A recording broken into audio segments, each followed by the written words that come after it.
우리 서로 인사하겠습니다. 가정에서 예배드리는 분들, 해외에서 예배드리는 분들도 서로 앞에 옆에 계신 분들하고 사랑하고 축복합니다. 사랑하고 축복합니다. 네. 예, 고맙습니다.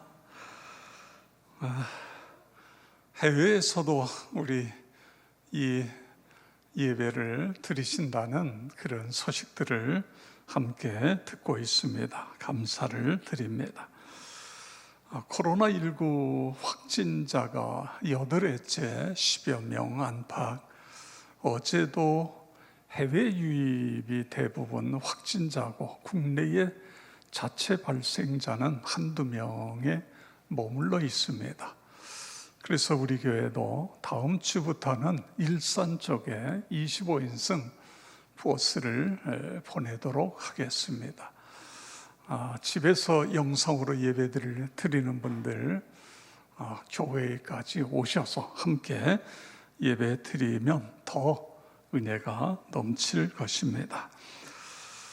신앙의 본질로 돌아가자. 이것은 종교개혁자들의 슬로건입니다. 신앙의 본질로 돌아가기 위해서 다섯 가지 슬로건을 내걸었습니다. 솔라 스크립투라, 오직 성경. 솔라 그라티아, 오직 은혜. 솔루스 크리스투스, 오직 그리스도. 솔라 피데, 오직 믿음. 솔리데오 글로리아, 오직 하나님께 영광. 5가지.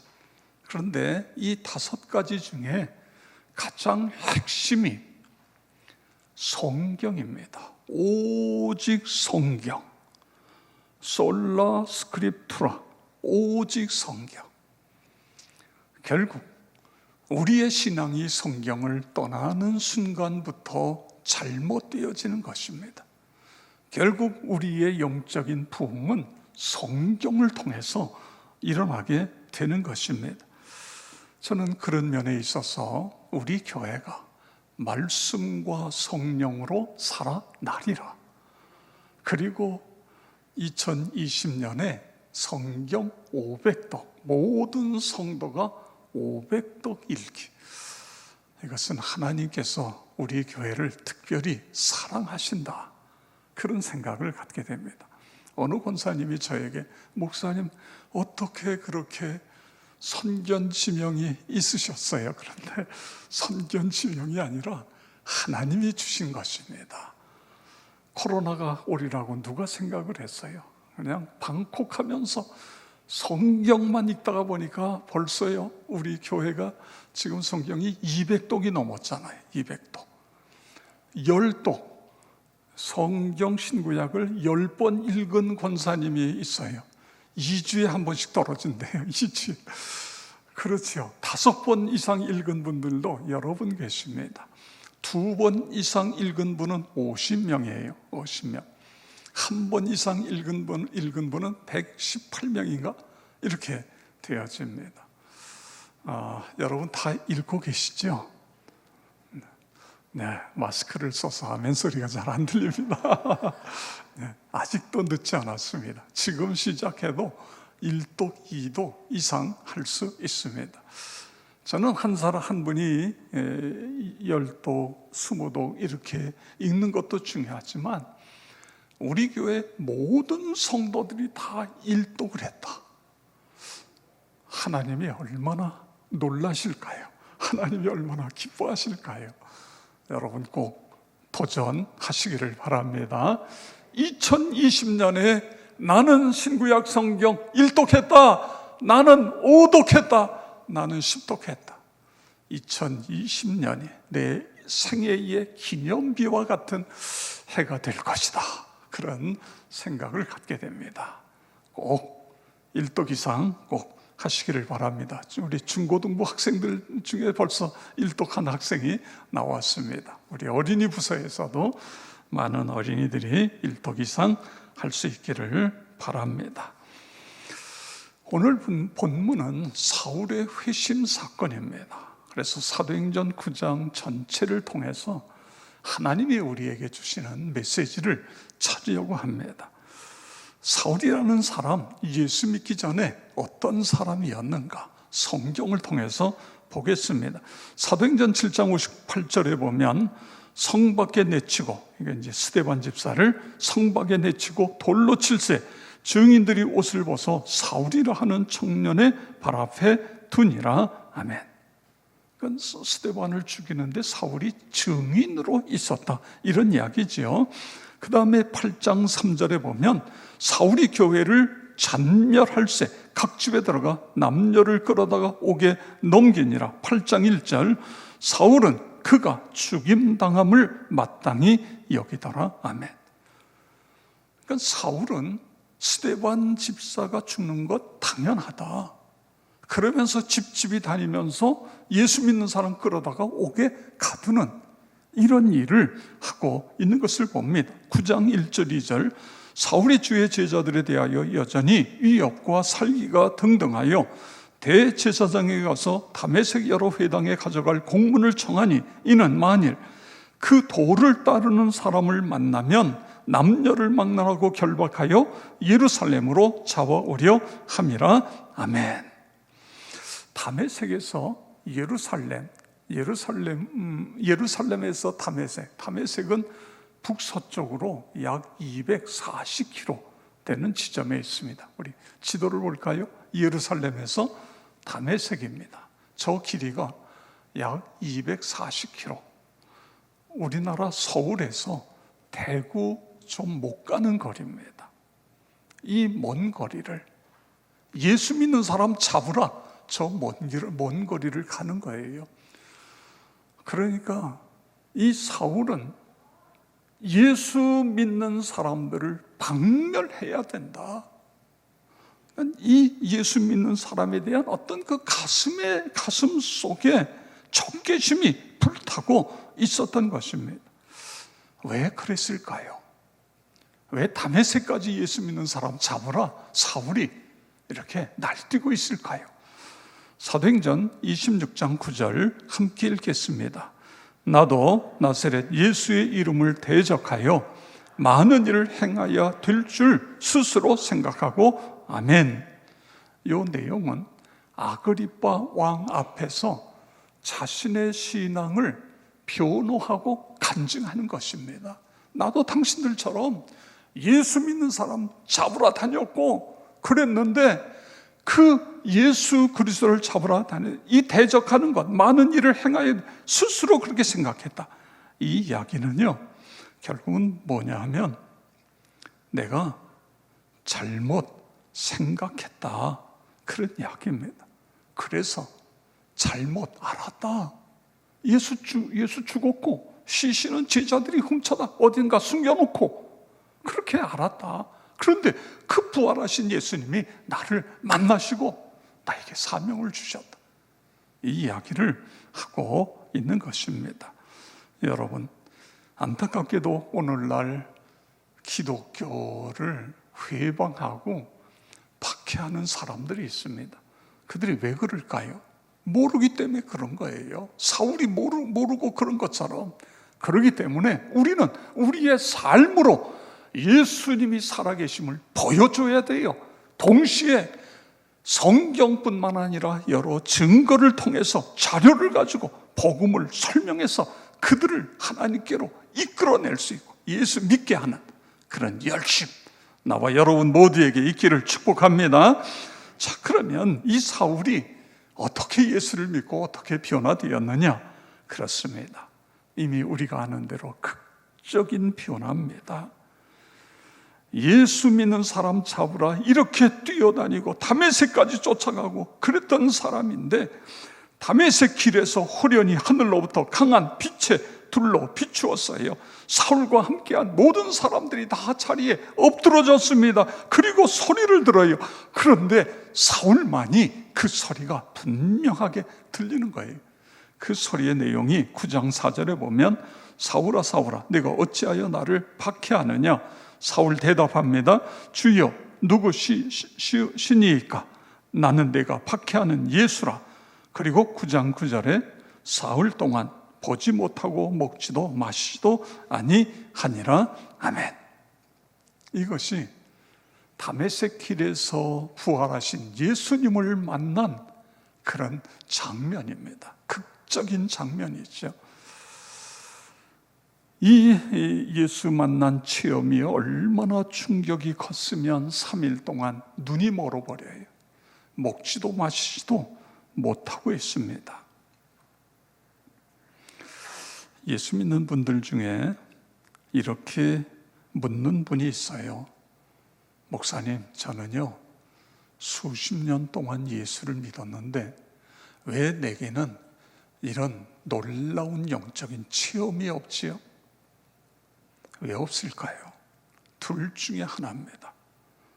예수를 나의 주인으로 모셔드리지 못했던지, 아니면 이런 체험이 있는 사람이 있는가 하면 서서히 나도 모르는 사이에 이게 그냥 믿어지는 거예요. 이것도 놀라운 것입니다. 꼭 체험이 있어야만 되는 게 아니에요. 예수님이 나의 구세주, 예수님의 십자가와 부활이 믿어지는 거예요. 그래서 예수님은 나의 구세주입니다, 나의 왕이십니다, 할렐루야, 이렇게 고백하는 이 고백이, 이것이 중요한 것입니다. 자, 그러면 예수를 구주로 믿으면 어떤 일들이 일어나는가? 첫째, 자신이 죄인임이 깨달아지는 것입니다. 내가 죄인이다. 여러분이 지나가시다가 누군가를 길에서 붙잡고 당신 죄인입니다 그래 보세요. 인상을 쓰면서 뭐야? 이렇게 되는 거예요. 그런데 우리가 예수님을 인격적으로 만나게 되면 어떻게 돼요? 나도 모르게 내 입에서 주님, 내가 죄인입니다, 이 고백이 나오게 되어지는 것입니다. 우리가 거울 앞에 섰을 때의 내 모습을 볼 수 있는 것처럼 예수님을 인격적으로 만나면 그 예수 안에서 내 진정한 자, 나의 옛사람의 모습이 드러나게 되어지는 것입니다. 그래서 죄인임을 깨닫게 되어지죠. 나는 도덕적으로 죄짓지 않고 살았는데, 이렇게 생각하던 사람이 예수님을 인격적으로 만나니까 내가 얼마나 부패한 인간인가, 얼마나 외식하는 존재였는가, 이런 것들이 보이기 시작하는 거예요. 여러분, 왜 사울이 3일 동안 눈이 멀고 먹지도 마시지도 않았어요? 자기의 실체가 보인 거예요. 그래서 3일 동안 아마도 사울은 많이 하나님 앞에 눈물로 하나님 앞에 회개했을 것입니다. 제가 몰라서 어쩌다가 예수 믿는 사람 잡으라, 저 다메섹까지 세상에 미친 사람처럼 그 난리를 피고, 나 때문에 고통받은 사람, 옥에 갇힌 사람들, 이 죄를 어떻게 해요? 하나님, 이 죄를 제가 어떻게 다 갚아요? 그러면서 하나님 앞에 울고 회개하고 그렇게 하지 않았을까요? 디모데전서 1장 13절 15절에서 이렇게 표현합니다. 나는 전에는 비방자요 박해자요 폭행자였으나 죄인 중에 내가 괴순이라. 이것이 예수님을 만난 사람에게 나타나는 회개의 부분입니다. 내가 죄인 중에 괴수입니다. 이사야 6장에 보면 우시야 왕이 죽던 해에 이사야가 하나님의 성전에 들어갔다가 하나님의 임재를 경험하게 됩니다. 하나님을 거기서 만나면서 그 앞에 자신의 모습을 보고, 그리고 거꾸러져서 이렇게 외쳐요. 6장 5절 우리 다 같이 읽겠습니다. 그때에 내가 말하되 화로다 나여 망하게 되었도다. 나는 입술이 부정한 사람이요 나는 입술이 부정한 백성 중에 거주하면서 만군의 여호와이신 왕을 배웠음이로다 하였더라. 아멘. 이사야가 하나님의 임재, 하나님을 만나면서 뭘 발견해요? 자신이 얼마나 죄인인가. 그래서 망하게 되었도다, 이렇게 고백할 수 밖에 없게 되어진 것을 볼 수 있는 것입니다. 저는 고등학교 2학년 때에 예수님을 인격적으로 만났잖아요. 그리고 많이 울었어요. 그러면서 이제 성령 세례를 받는데, 고등학교 때에 교회에서나 학교에서나 모범생입니다. 별로 나무랄 것이 없다고 생각했어요. 그런데 예수님을 만나고 나니까 내가 얼마나 죄가 많은지 그냥 하나님 앞에 울면서 회개하고 또 울면서 회개하고, 나의 전 존재가 다 드러나는 거예요. 다 드러나는 거예요. 오늘 하나님 앞에 나오신 여러분, 예수님을 만남으로 내 죄가 깨달아지고 그리고 회개해서 정결케 되는 나와 여러분이 되어지길 주의 이름으로 축원합니다. 자, 그 다음에 인격적으로 예수님을 만나게 되니까 죄를 회개하는 것으로 끝나는 게 아니에요. 회심의 사건이 일어나는 것입니다. 예수님을 구세주로 믿는 것, 이것 자체가 너무너무 큰 축복이에요. 저는 이런 질문을 받은 경우가 있습니다. 목사님, 저는 왜 안 믿어지지요? 예수님 십자가 돌아가셨다는 건 역사적인 사건이니까 믿어지는데, 예수님 부활했다는 게 이게 안 믿어진다는 거예요. 예수님 부활이 안 믿어지니까 예수님이 나의 구세주다, 이것도 안 믿어져요. 그런데요, 그게 안 믿어지는데도 주일마다 교회 와서 앉아서 예배를 드리는 그 자체가 저에게는 놀람인 거예요. 그래서 그걸 가지고 하나님께 매달리십시오. 그게 믿어져야 영생이고, 믿어져야 기쁨이 있고 감격이 있고, 믿어져야 하나님이 주시는 능력도 있고 천국도 갈 수 있고, 믿어져야 됩니다. 그렇게 제가 이야기했던 일이 있었습니다. 성도 여러분, 예수님, 육신의 예수님을 보지 못했지만 그분의 십자가와 부활을, 그분이 나의 구세주가 되어 믿는 것, 이것이 얼마나 큰 축복인지 여러분 하나님께 감사하시기 바랍니다. 믿음으로 살아가시기를 바랍니다. 여기에서의 회심이라고 하는 것은 마음의 변화뿐만 아니라 실제적인 변화, 생활의 변화, 인격적인 변화, 이 모든 것을 이야기하는 것입니다. 보세요. 사울이 변화되어지니까 사울의 가치관과 세계관이 다 바뀌어지잖아요. 이렇게 바뀌어져야 돼요. 우리가 그동안 세상에 물질의 가치관을 뒀는데 이제는 예수 그리스도가 나의 가치예요. 성경이 나의 가치관이 되어지는 것입니다. 취미도 바뀌고 생활 습관도 바뀌어지고, 그런 은혜가 있기를 축복합니다. 일시적인 회심에 머무르는 사람이 있어요. 이것은 자신도 그렇고 가족도 그렇고 교회도 그렇고 모두가 힘든 거예요. 처음에 변화되다가 만 거예요.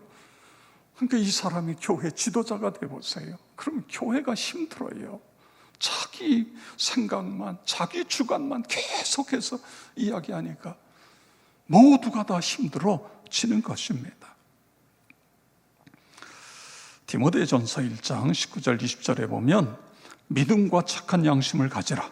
어떤 이들은 이 양심을 버렸고 그 믿음에 관하여 파선하였느니라. 그 가운데 후메네오와 알렉산더가 있으니 내가 사탄에게 내준 것은 그들로 훈계를 받아 신성을 모독하지 못하게 하려 함이라. 아멘. 지금 여기 본문에 후메네오와 알렉산더라는 이름을 등장시키고 있어요.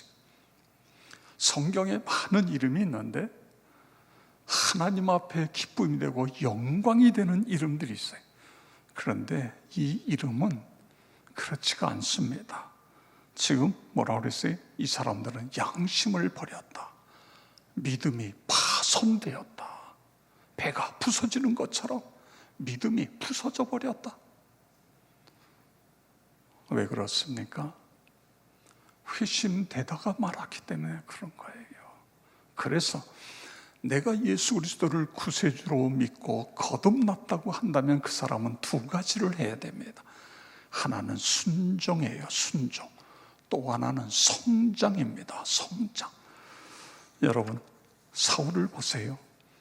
사울이 3일 동안 눈이 멀고 음식과 물을 하나도 마시지 못하다가 아나니아라는 제자가 와서 안수하니까 비늘처럼 벗어지고, 그 다음에 먹으면서 기운을 차리자마자 뭐 하고 있죠?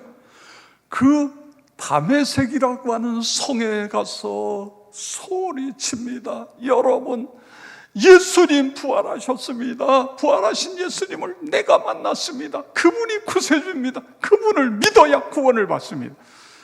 이 성이요, 완전히 뒤집어진 거예요. 아니, 저 사람 뭐야 도대체? 예수 믿는 사람 잡으러 온 사람 아니야? 그런데 지금 뭐 하고 있는 거예요? 뭐 예수가 부활했다고? 여러분, 사울이 왜 그랬지요? 순종해요. 아나니아라고 하는 제자가 사울에게 와서 안수하며 기도하면서 하나님께서 당신을 이방인과 임금들과 유대인들을 위하여 택한 나의 그릇이다. 하나님이 그렇게 말씀하셨어요. 당신은 앞으로 할 일이 이 복음을 전하는 것, 이겁니다. 그랬더니 아멘 하고 순종하고 나가서 복음을 전하고 있는 것을 봅니다. 신앙이 30년, 40년 예수를 믿었는데도 내 신앙이 성장하지 않고 있다. 그러면 내가 하나님 말씀에 순종하고 있는가? 성령의 음성에 순종하고 있는가? 기도할 때 기도를 통해 하나님이 말씀하시고, 성경을 읽다가 성경을 통해 하나님이 내게 말씀하시고, 또는 우리 옆에 있는 식구들을 통해 말씀하실 때 그때 내가 그 말씀이 하나님께서 주시는 말씀이라는 확신과 동시에 순종하고 있는가? 이게 중요한 거예요. 이게 안 되면요, 신앙이 성장할 수가 없어요. 믿음이 파손될 수 있다, 그런 말씀인 것입니다. 그 다음에 두 번째로는 성장해야 돼요. 성장. 아기가 태어나서 20년, 30년이 됐는데 아직도 아기예요. 그냥 몸은 자라는데 정신 연령이 아기예요. 이거는 모두에게 고통이잖아요. 우리가 성장해야 됩니다. 자, 여기 성경에 보면 23절, 구정 23절에 보면 여러 날이 지나매, 이런 말씀이 있어요. 여러 날이 지났다고 하는 것은 구체적으로 이게 며칠인지 잘 몰라요. 그런데 여러분, 성경을 해석할 때에 성경으로 성경을 해석하라, 이런 말씀이 있습니다. 그래서 성경학자들이 이게 여러 날이 얼마나 될까 연구하다가 갈라디아서 1장 17절 18절을 여기를 보면서 깨닫게 됩니다. 또 나보다 먼저 사도된 자들을 만나려고 예루살렘으로 가지 아니하고 아라비아로 갔다가 다시 다메섹으로 돌아갔노라. 그 3년 만에 내가 게바를 방문하려고 예루살렘으로 올라갔다, 이런 말씀인 것입니다. 그러니까 이 사울이 다메섹에서 부활하신 예수님을 만나고 전도하다가 어디로 갔다고요? 아라비아로 갔다고요. 다메섹에서 아라비아는 가까운 거리입니다. 그곳에 가서 거기서 3년 동안 씨름한 거예요. 내가 부활하신 예수님을 만났는데 그 부활하신 예수님 그 시선으로 구약 성경을 보기 시작하는 거예요. 이미 사울은요, 성경학자입니다. 성경에 능통해요, 구약에. 그런데 부활하신 예수님의 시각으로 구약을 쫙 읽으면서 보니까 모든 것이 다 예수님의 십자가와 부활에 맞춰져 있잖아요. 그걸 보면서 다시 한번 깊이, 그래서 로마서라는 게 나오는 거예요. 바울을 통해서 13개의 서신이, 성경에 13개의 성경이 기록되어진 것, 이 3년이라는 것입니다. 여러분, 그렇습니다. 성장해야, 회심하고 끝나는 것이 아니라 회심 이후에 그 신앙이 성장해야 돼요. 그래야 하나님이 기뻐하시고 하나님이 영광 받으시고 하나님의 일을 감당할 준비된 만큼 하나님이 쓰신다, 여러분 믿으시기 바랍니다. 준비 안 하면 하나님이 그 사람을 쓸 수가 없어요. 제가 먼저도 한번 말씀을 드렸습니다만,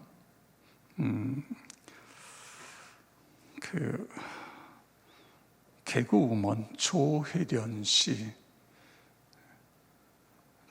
씨가 결혼해서 아들을 낳습니다. 그런데 이혼을 할 수밖에 없었어요. 그리고 다시 재혼했어요. 그 과정에서 아들이 깊은 상처를 받은 거예요. 이게 이제 개그우먼 연예인 하다 보니까 후딱하면 외부로 나가야 되고 애들은 혼자 있어야 되고, 이것과 동시에 이혼이 그냥 됩니까? 이혼하기 위해서 얼마나 많은 갈등이 있어요. 그리고 재혼하고 이런 과정에 그래서 중학교 3학년 때까지 전교 1등하던 딸이요, 명문 고등학교에 들어가서 3개월 만에 학교를 그냥 집어쳐버려요. 그리고는 1년 4개월 동안 방구석에 틀어박혀서 꼼짝도 안 하는 거예요. 그러니 이게 엄마의 속이 이게 얼마나 터집니까? 아들은 아들대로. 여러분, 그 TV에 엄마하고 아이하고 나와서 뭐 하던 그런 프로그램이 있었잖아요. 근데 그때에 이제 조혜련 씨가 아들을 데리고 나왔는데, 제가 그 아들을 딱 보면서 참 애가 너무 어둡다, 얼굴이 참 어둡다, 그런 생각을 했어요. 그런데요, 그 조혜련 씨가 원래 남녀 호랭객교를 믿다가 연예인 선배들이 계속 전도해가지고, 그리고 이제 결국은 이제 예수를 믿게 됐는데, 그가 예수를 믿고 이런 간증의 글을 남겼습니다. 하나님을 믿고 성경을 읽으면서 나타난 가장 큰 변화는 아이들과의 관계 회복이다. 가정을 회복시켜 주신 하나님께 감사를 드린다. 주님은 부족한 엄마로 인해 상처받고 힘들어하는 우리 아이들을 성경 말씀을 통해 치유해 주셨다. 나는 우리 아이들뿐 아니라 다음 세대를 위해 성경을 재미있게 설명해 주는 동영상을 만들고 싶다. 아이들이 하나님의 말씀을 꿀처럼 달게 삼켜서 성경을 제대로 알기 원한다. 성경을 통해 다음 세대들이 하나님의 마음을 흡족하게 했던 다윗, 사무엘, 다니엘 같은 인재들이 될 수 있도록 돕고 싶다.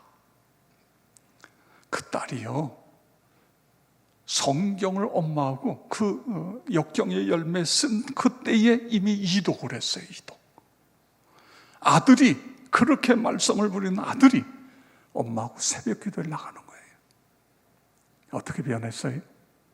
하나님의 말씀을 통해서 조혜련 씨가 바뀌었어요. 이 조혜련 씨는요, 성경 통독 카톡방이 16개래요. 16개.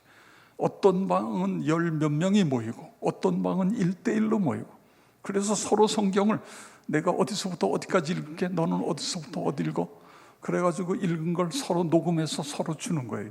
그러면 그 앞부분은 내가 읽은 거, 뒷부분은 상대방이 읽은 걸, 그래서 하루에 최소한도 2시간 이상 성경 말씀과 씨름하면서 가족이 천국으로 변했다. 재혼했는데 그 남편이요, 신실한 그리스도인이에요. 이런 은혜와 축복을 주신 것입니다. 하나님, 나에게도 우리 가족에게도 회심이 일어나게 하여 주시옵소서. 내가 순종해야 될 것이, 내가 신앙 성장을 위해 해야 할 일이 어떤 것입니까? 예배, 생명 걸고 예배 회복입니다. 하나님 말씀을 읽는 거예요. 그리고 기도하고 섬기고 봉사하고 영혼을 구원하는 이런 일에 집중할 수 있게 해 주시옵소서. 그래서 언젠가 하나님 앞에 섰을 때에 잘했다, 사랑하는 내 아들 딸아, 내가 충성했으니 이제 내 이 즐거운 잔치 자리에 함께 참여해라. 나와 여러분 모두가 그렇게 되어지길 주의 이름으로 축원합니다.